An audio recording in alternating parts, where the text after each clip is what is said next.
Selamat datang di Keluh Kesah Reddit, di mana kami akan membawakan cerita tentang keluh kesah netizen Reddit.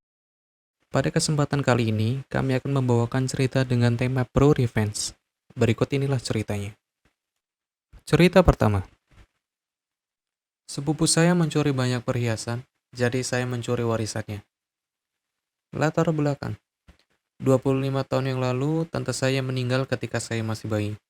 Meninggalkan dua sepupu yang keduanya berusia awal 20-an sendirian untuk berjuang sendiri. Kakek nenek saya, yang sangat kaya, memasukkan klausul dalam surat wasiat mereka bahwa cucu-cucu akan menerima setengah dari bagian warisan mereka jika orang tua meninggal sebelum anak-anak mencapai usia 30. Dan kemudian setengah lainnya ketika kakek nenek saya akhirnya meninggal, kedua sepupu saya menerima warisan yang sangat besar ditambah dengan uang mereka dapatkan dari menjual rumah tante saya. Yang lebih muda dari keduanya melunasi pinjaman kuliahnya dan mampu membeli properti. Dia masih tinggal di sebidang tanah yang sama. Kakak laki-lakinya menghabiskan semua uangnya. Hanya dalam waktu 6 tahun, ia kembali tinggal di sebuah kontrakan bekerja sebagai polisi. Semua orang di keluarga kecil kami tahu bahwa dia memiliki masalah tertentu hingga dia hampir tidak memenuhi kebutuhan sehari-hari dari gajinya hanya untuk membeli obat-obatan terlarang dalam jumlah besar. 4 tahun berikutnya, sepupu saya pergi ke rehabilitasi 3 kali. Dibiayai oleh kakek nenek saya. Dia sadar setelah mempunyai pacarnya yang sekarang menjadi istrinya, hamil. Benar-benar wanita yang malang. Dia melihat kakek nenek saya sebagai pemberi nafkah. Dan pada dasarnya bayinya menjebak sepupu saya dengan berpikir itu adalah tiketnya. Dalam 7 tahun, mereka memiliki 3 anak, jadi dia terkunci rapat. Istrinya seorang perawat dengan 3 anak di sekitar mereka selalu membutuhkan sedikit bantuan. Tebak, siapa yang akan selalu mereka tanyakan? Anda mengerti? Kakek nenek saya. Menjadi orang yang baik hati, mereka, kakek nenek, selalu membantu. Ayah, ibu, adik perempuan saya, dan saya sangat cepat muak karena hal itu. Karena nenek saya meninggal ketika saya berusia 17 tahun, meninggalkan kakek saya sebagai orang terakhir yang tersisa, saya tidak diragukan lagi adalah favorit kakek saya di antara cucu-cucu yang lain yang menyebabkan jadi bahan omongan oleh sepupu saya dan istrinya. Saya memiliki waktu 2 tahun lagi sebelum kuliah, jadi saya tinggal bersama kakek saya untuk menemaninya dan membantu merawatnya. Sepupu saya dan istrinya benci nih, sehingga setiap kali mereka datang berkunjung dan saya tidak di rumah, mereka akan mengirim 3 anaknya ke kamar saya untuk mengacak-acak kamar saya. Kamar saya memiliki pintu ganda sehingga tidak bisa dikunci. Ini adalah awalnya. Semakin lama saya tinggal di sana, semakin mereka akan mengacaukan saya. Sepupu saya bahkan menempatkan salah satu alat pembuat kebisingan mekanis kecil di lemari kecil saya, yang memainkan suara pada interval acak yang membuat Anda berpikir Anda gila. Untungnya, anjing saya selalu mendengarkannya dan setelah seminggu atau lebih akhirnya menemukannya. Mereka melakukan ini untuk menjauhkan saya dan menghalangi saya untuk merawat kakek, sehingga mereka bisa masuk menjadi pahlawan untuk kakek saya. Ini berlanjut sampai salah satu anak-anak menemukan pistol saya. Pada saat ini saya berusia 18 tahun dan dalam kepemilikan senjata api. Saya menggunakan kutembak tadi karena kakek saya memiliki senjata, tetapi tidak dapat membidik dan menembaknya lagi karena radang sendi dan degenerasi saraf di kakek saya. Jadi, ketika saya pindah, dia meletakkan semua senjata di tangan saya jika kebutuhan pertahanan diri muncul. Tetapi, jika dia melihat mereka keluar untuk alasan apapun selain membersihkan, akan ada kekacauan yang muncul. Menjadi sangat terlatih dengan senjata dan memiliki rasa bangga dalam mempertahankan rumah, saya mengambil tanggung jawab ini dengan sangat serius. Saya selalu menyimpan pistol dalam wadah terkunci di meja samping tempat tidur saya dengan kunci di rak tinggi yang jauh dari jangkauan anak-anak itu. Suatu hari yang menentukan, saya keluar mengambil makanan kakek saya ketika saya pulang dan sepupu saya yang lebih tua, istri, dan kakek saya sedang menetap pistol di atas meja. Itu adalah pistol saya yang saya simpan di kotak kunci. Itu berisi dan memiliki peluru. Saya selalu menyimpan majalah di kotak kunci, tetapi tidak pernah dimasukkan ke dalam pistol. Kotak kunci itu tidak terlihat. Sepupu saya mengklaim salah satu anak menemukan pistol dan sedang bermain dengannya. Saya 100% yakin bahwa dia menemukan kunci atau membuka kotak kunci untuk mengambilnya dan memuat peluru-peluru tersebut. Karena anak berusia 6 tahun tidak akan dapat mencapai kunci yang hampir tidak dapat saya ambil, mencari tahu untuk apa, memuat pistol saya dan kamar itu. Saya mencoba yang terbaik untuk menjelaskan apa yang dikatakan sepupu saya adalah omong kosong, dan bahwa saya tidak pernah menyimpan senjata api di dalam rumah. Tetapi sepupu saya yang adalah seorang polisi memarahi saya tentang keamanan senjata dan mengancam akan menangkap saya jika saya tidak pergi dan belum menangkapku. Karena kita adalah keluarga, saya diminta untuk mengumpulkan barang-barang saya dan kembali ke orang tua saya. Sepupu saya telah menang, atau begitulah pikirannya. Hari berikutnya, saya meminta maaf kepada kakek dan menjelaskan kepadanya bahwa tidak mungkin salah satu dari anak itu bisa mendapatkan kuncinya. Dia setuju dengan saya dan dia meminta maaf, tetapi dia pikir lebih baik saya pindah sampai semuanya tenang. Tetapi begitu mereka melakukannya, saya akan melakukannya, dipersilakan kembali ke rumah. Hubungan kami sedikit retak karena disinformasi yang diberikan oleh sepupu saya. Sebulan kemudian, kakek saya meninggal karena serangan jantung di usia 86. Saya hancur. Saya baru saja memulai silaturahmi dengan dia dan membangun kembali kepercayaan yang agak hancur. Sampai saat ini, saya masih yakin pria seperti apa yang dilihat sebagai sepupu saya. Segera, sepupu saya dan istrinya mulai mengisap ayah saya. Karena mereka telah menyegel gajian dengan kakek saya, sudah waktunya untuk pindah ke ayah saya.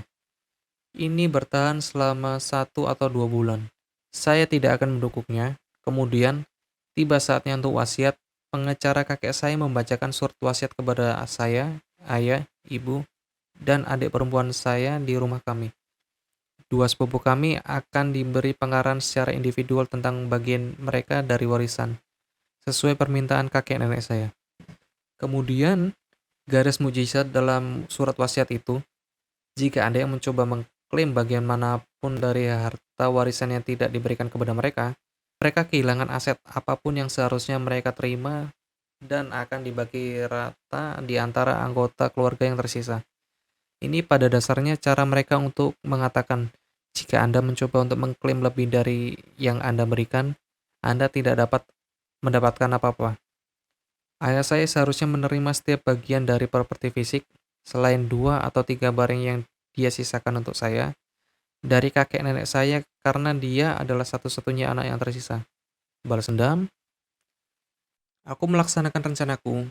Saya menelpon sepupu saya dan mengatakan kepadanya bahwa semua perhiasan nenek akan disumbangkan ke lelang amal. Koleksi permata dan logam nenek sangat banyak untuk setidaknya acara amal tidak akan peduli jika ada yang tidak sesuai dengan yang disampaikan. Itu adalah iming-iming harta yang tidak bisa ditolak oleh sepupuku yang serakah. Dia menggigitnya dan segera menuju ke rumah kakek nenek saya. Bertekad untuk mengambil sebanyaknya yang dia bisa. Segelintir akan mengirim anak-anaknya ke perguruan tinggi. Terlepas dari apa yang saya katakan, perhiasan itu tidak akan pernah pergi kepadanya. Jadi tindakannya murni miliknya karena tidak ada yang ditakdirkan untuk menjadi miliknya. Kebetulan, ayah saya dalam perjalanan dengan pengacara ke rumah kakek nenek saya untuk mengabaikan segala sesuatu, hal-hal formalitas gitulah. Menurut kesaksian ayah saya, sepupu saya memiliki 3 kotak sepatu perhiasan nenek dan kakek yang ditumpuk di meja dapur yang siap untuk dimasukkan ke dalam mobilnya. Ayah saya dan pengacara berdiri di dapur bertanya-tanya mengapa semua itu ada di sana ketika sepupu saya masuk dari kamar kakek nenek saya dengan kotak sepatu. Mereka berdua bersama-sama mengatakan bahwa saya menjebaknya. Itu benar, tetapi tidak ada hukuman terhadap saya karena mengeksploitasi keserakahan sepupu saya. Patut dicatat bahwa antara 18 tahun sejak kematian bibi saya dan kematian kakek saya, kekayaan saya dan adik saya telah meningkat beberapa kali lipat. Jadi sepupu saya merasa dicurangi dan berharap untuk menerima sebanyak yang saya dan adik saya terima. Meskipun menerima setengah dari miliknya, sudah dan menghamburkan semua uang warisannya. Sepanjang seluruh cobaan ini, adik perempuannya, sepupu saya yang lain, tidak memiliki masalah sama sekali dan masih menangisi kematian kakek seperti kita semua. Namun begitu saja, sepupu saya kehilangan cukup banyak uang dalam waktu 30 menit tersebut yang membuatnya merenungkan kewarasannya. Lebih parahnya lagi, istrinya rupanya mengajukan gugatan cerai beberapa minggu kemudian. Kami belum mendengar kabar darinya selama hampir 6 tahun karena dia sekarang dipermalukan. Cerita kedua, mendapat 40.000 dolar untuk secara tidak sengaja menceritakan rahasia kepada rekan kerja yang suka bergosip. Saya bekerja di salon kecantikan di Amerika dengan upah minimum plus tips. Kami dibayar dalam skala geser. Semakin banyak Anda menambahkan layanan, semakin banyak bayaran per jam Anda. Kemudian, untuk Back to School Rush, yaitu event yang ada di Amerika, kami mulai menawarkan potongan rambut seharga 10 dolar. Bodoh untuk menawarkan diskon besar saat ada event Back to School Rush. Karena saat itulah semua orang membutuhkan potong rambut, tapi ya terserahlah. Kecuali, untuk mengiklankan penjualan ini, kami harus berdiri di atas bangku reot dan menggantung spanduk selebar 3 kaki, yaitu 1 meter, dan sepanjang 3,5 meter di atap toko kami. Manajer kami bersikeras kami melakukannya 2 kali sehari, buka dan tutup. Jika seseorang mencuri spanduk, karena pasti ada yang mau mencuri banner dengan logo yang kita bertuliskan 10 dolar potongan. Itu menjengkelkan, tetapi saya menantikan gaji saya ke depan. Saya memiliki bayaran atau layanan tertinggi per jam yang seharusnya berarti pembayaran dan gaji per jam yang lebih besar. Namun enggak. Diskon 7 dolar per potong rambut itu keluar dari perhitungan bayaran per layanan terakhir kami dan kami akhirnya menghasilkan jauh lebih sedikit dari biasanya. Saya telah bekerja di sana selama bertahun-tahun dan ini adalah gaji back to school rush terkecil yang pernah saya lihat. Aku pergi pada hari berikutnya dan marah. Pagi itu, seseorang rekan kerja yang suka bergosip dan saya berada di luar memasang spanduk. Giliran saya untuk berdiri di bangku reot dan saya berkata bahwa saya senang ini akan menjadi yang terakhir kalinya untuk melakukan ini. Saya sepenuhnya siap untuk membuat lelucon tentang bagaimana saya akan jatuh dan memecahkan kepala saya. Ketika ide balas dendam kecil muncul di pikiran saya dan saya dengan cepat mengeksekusinya. Ketika dia bertanya mengapa, saya mengatakan kepadanya untuk tidak memberitahu siapapun. Tetapi saya telah menerima pekerjaan di salon ini dengan jadwal yang ditetapkan, komisi yang lebih tinggi, dan 5 dolar lebih banyak per jam. Saya mengatakan bahwa saya berencana untuk menghabiskan 2 minggu saya, tetapi mereka membutuhkan saya untuk memulai lebih cepat. Jadi, saya akan bekerja di akhir pekan dan tidak kembali. Ini membuat kami kekurangan staf untuk event Back to School. Setelah mengulangi dia untuk tidak memberitahu siapapun, terutama bos kami, dan dia setuju. Saya pergi lebih awal hari itu dan pada show berikutnya, bos saya menarik saya ke kantornya. Dia bilang dia mendengar rumor bahwa saya akan pergi bekerja di salon yang berbeda. Saya mengatakan kepadanya bahwa saya memiliki tawaran yang jauh lebih baik di tempat lain. Tetapi jika dia bisa menandinginya, saya akan senang hati untuk tetap tinggal di sini. Dia harus menelpon kepala distrik kami tentang kenaikan gaji itu. Tetapi dia mengatakan bahwa saya siap bekerja dengan jadwal yang ditetapkan mulai minggu berikutnya. Saya bekerja sampai jam 9 malam beberapa hari pada jam 9 pagi berikutnya. Jadwal yang tidak terduga menjadi hal yang sangat merepotkan. Saya secara konsisten berada di peringkat 2 dalam penjualan untuk salon dan distrik kami. Jadi kepala distrik menyetujuinya kenaikan gaji dan saya tinggal di sana selama 5 tahun lagi.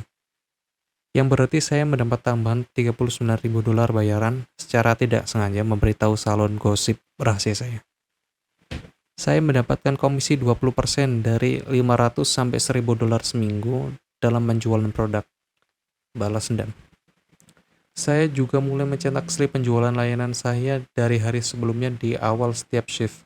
Sehingga ketika penggajian, menyesuaikan cek gaji untuk menyertakan kupon, saya dapat menarik catatan saya dan membantahnya. Menurut penggajian tidak ada yang bisa mereka lakukan tentang hal itu. Saya tinggal 5 tahun lagi, mengangkat masalah ini secara sporadis, sampai mereka mengembalikan penjualan 10 dolar per potong rambut dan saya berhenti. Beberapa bulan setelah saya pergi, saya diberitahu bahwa seorang karyawan yang berada di negara lain mengajukan gugatan class action dan saya mendapatkan surat untuk menanyakan apakah saya ingin menjadi bagian darinya. Saya menerima, dan pengacara senang menerima dokumentasi senilai 5 tahun, email dari perusahaan dan pengajian, dan lain-lain. Mereka harus memeriksa kembali semua gaji saya dan memberikan kompensasi kepada saya untuk perbedaannya. Ini termasuk menambahkan potongan rambut gratis, yaitu program hadiah, dan potongan rambut secara diskon keseluruhan. Meningkatkan dolar layanan 0,19 sen per jam di sini dan 0,30 sen per jam di sana. Ditambahkan, dan terlepas dari kenyataan bahwa penyelesaian dibagi dengan banyak orang, saya mendapatkan 10.000 dolar dari itu, selain pembayaran yang disesuaikan di sekitar setengah dari jumlah penyelesaian. Cerita ketiga, menyiksa seorang siswa magang dan kehilangan seluruh karir dalam prosesnya. Ini terjadi pada saya di fasilitas kesehatan beberapa tahun lalu. Saya bekerja di fasilitas kesehatan dengan disiplin ilmu yang berbeda, dan kami juga memiliki dokter dan asisten utama yang merupakan perawat. Untuk waktu sebelum COVID, dokter akan mengambil siswa magang dari sekolah karena mereka perlu memiliki pengalaman sebelum mereka lulus dan mengikuti ujian negara. Karakter dalam cerita ini, Upi, saya, Dori, dokter, Hannah, siswa, Casey, dokter lain, Katie, manajer regional saya. Jadi saya adalah pengawas klinik kesehatan dan bertanggung jawab semua atas dokter. Meskipun mereka cukup independen, mereka harus melapor kepada saya. Dan saya pada gilirannya melaporkan untuk seluruh klinik. Ini dimulai dengan Dori. Dia memiliki banyak teman di salah satu universitas terkemuka di sini. Dia sangat terhubung dengan mereka. Dia lulus dari sana. Terlibat dengan kegiatan mereka dan hanya aktif di sekolah pada umumnya. Saya telah mengenal Dori selama bertahun-tahun dan telah bekerja dengannya sebelumnya. Tetapi dia tidak pernah secara langsung berada di bawah manajemen saya karena klinik rumahnya adalah lokasi lain yang akan dia bantu. Saya akan mendengar hal-hal tentang dia, cara dia memperlakukan asisten yang bekerja di bawahnya, kekasaran terhadap dokter lain, dan beberapa hal samaran tentang penipuan penagihan untuk layanan yang tidak diberikan. Ini adalah hal kecil dalam perawatan kesehatan, tetapi itu terjadi lebih dari yang Anda pikirkan. Lagi pula, saya tidak punya bukti tentang hal ini, dan semua pasien di klinik saya tidak mengeluh. Pokoknya, Dori sudah memulai menerima siswa magang dan dia dipindahkan ke klinik saya. Ketika dia datang ke sana, dia masih membantu di klinik lain yang tidak terlalu jauh. Dori menerima seseorang mahasiswa dari universitasnya untuk mengikuti dan belajar darinya dan perlahan-lahan berintegrasi ke dalam perawatan klinis. Disinilah Hannah masuk ke dalam gambaran gadis yang sangat pemalu, melakukan semua yang Anda minta darinya. Tetapi karena dia pemalu dan juga sebagai murid baru, dia tidak yakin apakah perlakuan yang dia diberikan adalah tepat. Itulah mengapa Anda memiliki orang-orang seperti Dori untuk berada di samping Anda dan menasihati serta membimbing Anda. Setelah beberapa minggu pertama, saya mulai memperhatikan bahwa Hannah akan bekerja di klinik dan akan melakukan perawatan tanpa Dori selama beberapa jam. Ini tidak diperbolehkan karena instruksi harus Anda setiap saat untuk mengawasi siswa mereka. Setelah beberapa kali memperhatikan hal ini, saya membawa Dori dan Hannah ke kantor saya dan mengatakan ini tidak boleh terjadi dan tidak diperbolehkan. Jika itu terjadi lagi, saya harus melaporkannya, dan ini bukan sesuatu yang ingin saya lakukan. Jika saya melaporkannya, siswa akan kehilangan penempatan klinis mereka dan harus menunggu 6 bulan hingga penempatan berikutnya yang menunda ke tanggal kelulusan. Beberapa minggu berlalu, dan keadaan sudah cukup normal. Siswa akan berada di klinik lebih cepat, tetapi tidak dengan melakukan perawatan. Namun dia akan membayangi dokter lain. Tetapi Dori masih datang lebih lambat dari biasanya. Suatu hari, ketika saya berjalan di dekat Hannah, saya melihat dia ada di checklog. Untuk berada di layar itu, Anda harus memiliki jam masuk. Jika tidak, sistem tidak akan mengizinkan Anda untuk melakukannya. Saya menelponnya ke kantor saya lagi, dan saya dengan tegas mengatakan kepadanya bahwa saya telah secara khusus mengatakan dia tidak dapat merawat pasien, dan dia tidak memiliki nama pengguna dan kata sandi login. Hannah melanjutkan untuk memberitahu saya bahwa Dori telah menyuruhnya masuk untuknya, dan mulai menangani pasien sebelum layanan diberikan. Terus menyatakan ini telah terjadi selama dia menjadi mahasiswa. Sekarang saya tidak melihat cekclog sampai hari berikutnya, tetapi saya tidak punya jam kapan cekclog dikirimkan. Saya memberitahu Hannah bahwa ini sama sekali tidak diizinkan. Tetapi saya memerlukan lebih banyak informasi sebelum saya membuat keputusan. Saya memanggil Casey, yaitu dokter lain ke kantor saya, dan dia melanjutkan untuk memberitahu saya bahwa Hannah pulang menangis dan menangis setiap malam karena Dory mengancam untuk menggagalkan dia sebagai mahasiswa jika dia tidak melakukan semua ini untuknya. Dory telah menggunakan pengaruhnya di sekolahnya untuk mempersenjatai Hannah agar melakukan semua pekerjaannya saat dia bahkan tidak ada di sana. Saya bertanya kepada Hannah, apakah ini benar? Dan dia menjawab iya. Hannah kemudian pergi untuk memberitahu saya bahwa setelah pertemuan pertama dengan Dory, Hannah dan Opie tentang apa yang seharusnya tidak mereka lakukan, Dory membawa Hannah ke samping dan mengatakan kepadanya, dia dingin. Dia tahu apa yang sebenarnya terjadi, tetapi dia harus mengatakan itu sebagai manajer, jadi terus lakukan itu. Pada titik ini saya bertanya kepada siswa, apakah ada evaluasi untuk surat kemajuan yang harus diserahkan ke sekolahnya, sehingga mereka tahu bahwa dia telah membuat progres. Hana mengatakan bahwa Dory tidak pernah menyerahkan dokumen yang diperlukan ke sekolah, dan lolos begitu saja karena hubungannya dengan sekolah. Jadi, jika saya memecah Dory, dia pada gilirannya akan membalas dendam kepada siswa tersebut dan menghambat Hana di kliniknya. Dia akan membutuhkan 6 bulan sampai 1 tahun untuk ditempatkan ke klinik lain, yang berarti dia akan sangat terlambat karena gagal dan tidak dapat lulus. Saya menelpon Katie dan melaporkan semuanya kepadanya, memberitahu dia ketakutan saya terhadap siswa itu dan trauma terus-menerus yang dia alami setiap hari, menangis, diancam, dan dibalas. Katie juga takut akan hal ini, tetapi juga khawatir akan tanggung jawab yang dibebankan kepada perusahaan. Juga sudah beberapa lama hal itu berlangsung. Jadi, dia tidak punya jawaban tentang bagaimana menangani situasi ini tanpa merugikan siswa. Jadi inilah balas dendam saya. Saya mulai menonton semua yang dilakukan Dory, perawatan, waktu, keluhan, dan lain-lain. Suatu akhir pekan, Dory harus bekerja tanpa muridnya pada hari Sabtu, Minggu, dan Senin. Ketika saya masuk pada hari Senin, saya melihat seorang pasien telah di rumah sakit sejak hari Jumat, tetapi dia masih ditagih untuk layanan. Saya memeriksa dokter, dan itu Dory. Bagaimana dia bisa merawat seseorang yang bahkan tidak ada di klinik dan juga bisa menagihnya? Jadi aku punya alasan untuk memecatnya. Saya memiliki bukti yang harus saya butuhkan, tetapi saya masih menginginkan lebih. Saya mengirimkan SMS kepada Dory dan bertanya, apakah dia telah melihat pasien tersebut? Dia melaporkannya dan menjawab ya. Tetapi juga bertanya apakah dia telah menagih kurang dari yang seharusnya, karena dia akan dapat menagih lebih banyak jika saya mau.